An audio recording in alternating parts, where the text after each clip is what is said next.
test.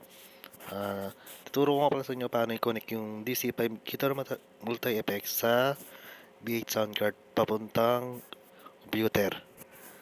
Okay. First is kailangan natin may DC5 and B8 sound card at dalawang guitar chords. Yan. Makikita nyo naman po sa picture kung paano yung pag-connect. Yung sa output is yung sa B8, tapos yung sa input is yung sa gitara. Ayan. Hello! Mosked DC5. Paano gamitin? B8. Ito, pang kukulik sa B8 sound card. Tapos ito naman sa gitara. Sa input, output, yung sa B8. Yan, kukulik mo lang.